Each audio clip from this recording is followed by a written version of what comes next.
Assalamualaikum warahmatullahi wabarakatuh. Kami dari kelompok 11 akan memaparkan materi tentang hukum taklifi. Pertama-tama, perkenalkan nama saya Muhammad Omar Hanif dengan NIM 021. Saya Ahmad Tajunafi dengan NIM 027.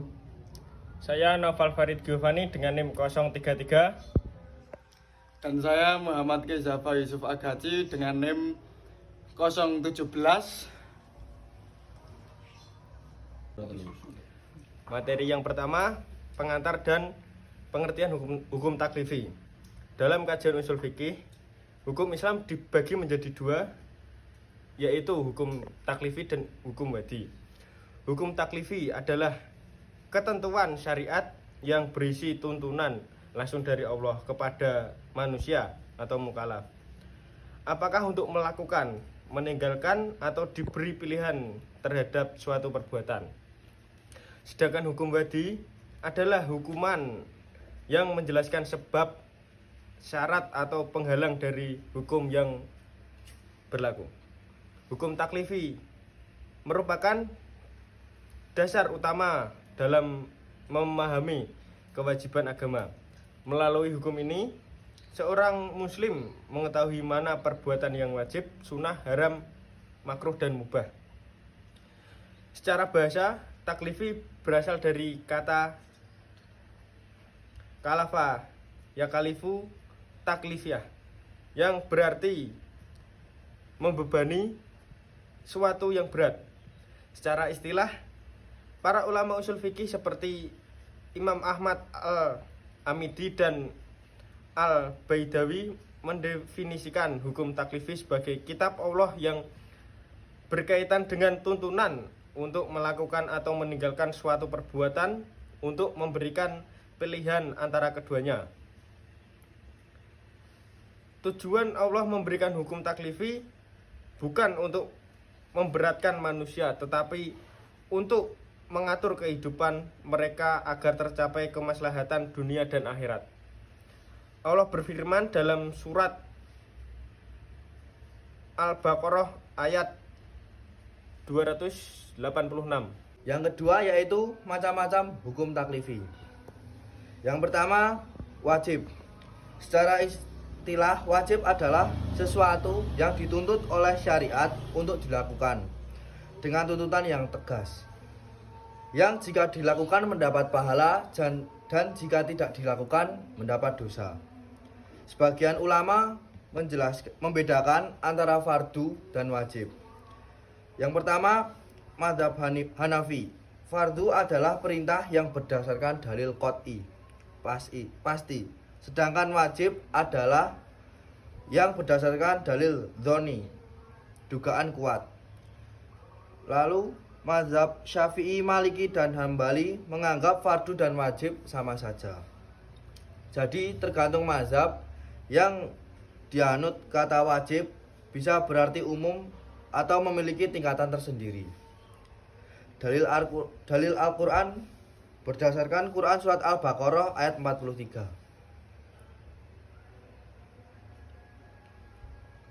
A'udzubillahi minasyaitonirrajim. Bismillahirrahmanirrahim.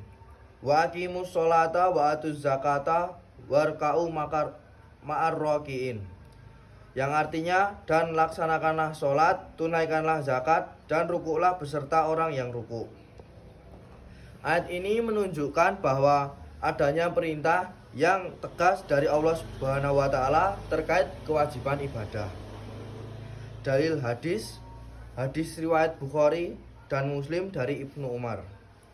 Islam dibangun atas 5 perkara: bersyahadat, mendirikan sholat, menunaikan zakat, berpuasa di bulan Ramadan, dan menunaikan haji.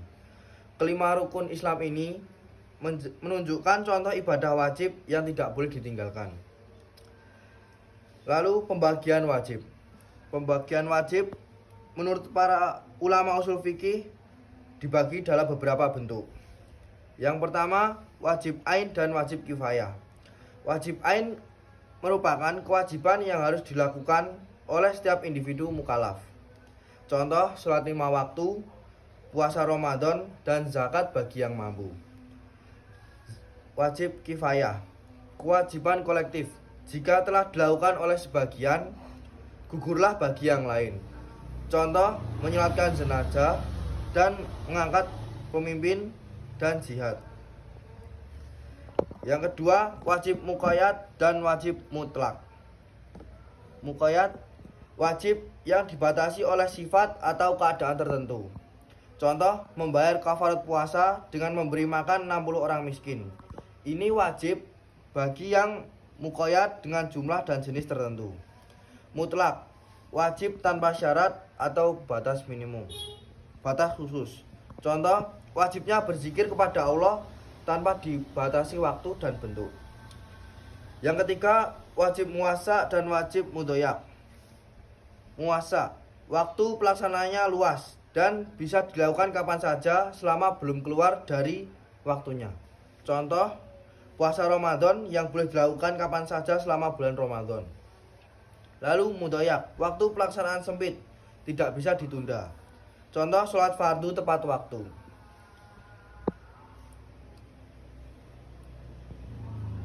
Hikmah dari persyariatan wajib, yaitu menguatkan hubungan manusia dengan Allah melalui ibadah yang rutin. Yang kedua, melatih kedisiplinan dan tanggung jawab. Yang ketiga, menjadi bukti keimanan dan kegigihan seorang muslim. Lalu yang kedua yaitu mandub, sunnah atau mustahab. Mandub adalah sesuatu yang dituntut untuk dilakukan oleh syariat tanpa paksaan. Jika dilakukan mendapat pahala, namun jika ditinggalkan tidak berdosa. Disebut juga sunnah, mustahab, atau tatawu. Istilah sunnah di sini berbeda dengan sunnah Nabi sebagai sumber hukum, karena ini menunjuk pada hukum suatu perbuatan, bukan sumbernya. Dalil Quran surat Al-Baqarah ayat 184. A'udzubillahi minasyaitonirrajim. Bismillahirrahmanirrahim. Ayyamam ma'dudat faman kana minkum maridon aw ala safarin fa iddatum min ayyamin ukhra wa 'alal ladina yudikunahu fidyatun ta'amum miskin faman tatawwa'a khairan fahuwa khairul lah wa an tasumu khairul lakum in kuntum ta'lamun. Artinya yaitu beberapa hari tertentu, maka barang siapa di antara kamu sakit atau dalam perjalanan lalu tidak berpuasa, maka wajib mengganti sebanyak hari yang dia tidak berpuasa itu pada hari-hari yang lain. Dan bagi orang yang berat menjalankannya, wajib membayar fidyah, yaitu memberi makan orang miskin.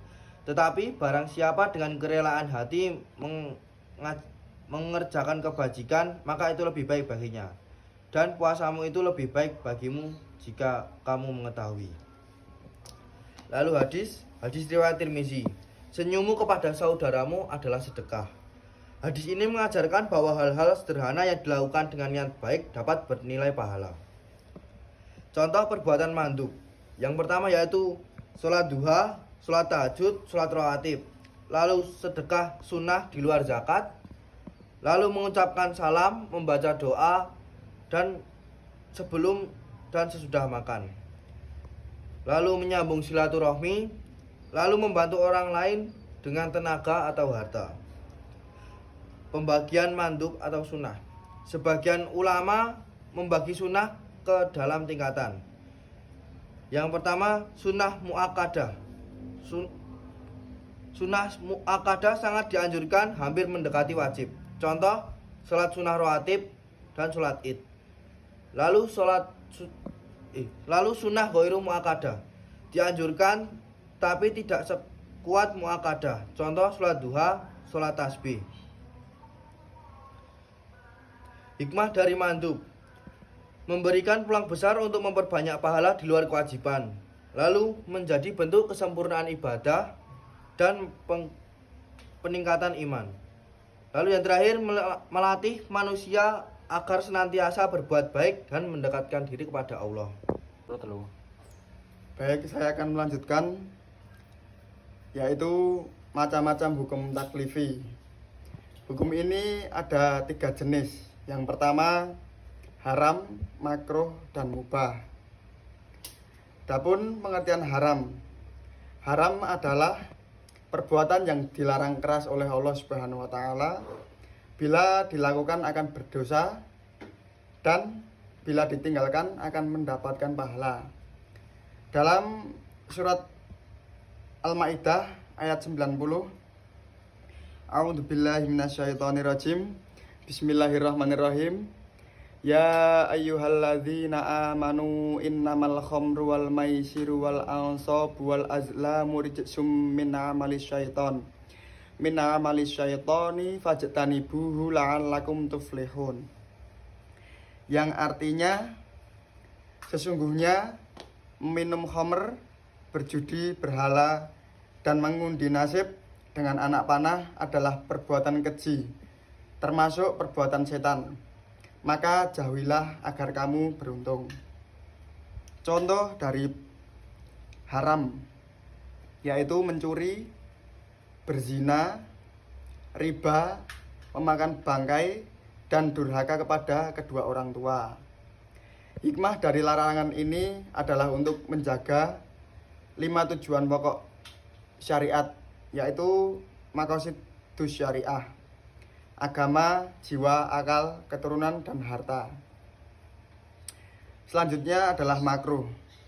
Makruh adalah perbuatan yang dianjurkan untuk ditinggalkan, tetapi tidak berdosa ketika kita melakukan perbuatan tersebut. Contohnya, makan bawang mentah sebelum ke masjid, tidur setelah subuh, dan berlebihan dalam berbicara tanpa adanya manfaat. Dalilnya dari hadis riwayat Imam Muslim yang artinya barang siapa makan bawang putih atau bawang merah, janganlah mendekati masjid kami. Hikmah dari perilaku makruh adalah menjadi bentuk etika dan adab dalam beribadah dan dalam berinteraksi sosial. Selanjutnya adalah mubah.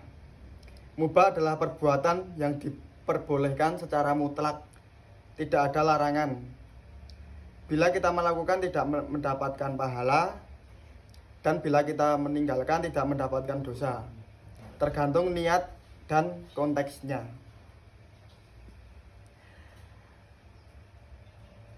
Seperti yang dipaparkan dalam Quran surat Al-Baqarah ayat 168. A'udzubillahi minasyaitonirrajim. Bismillahirrahmanirrahim.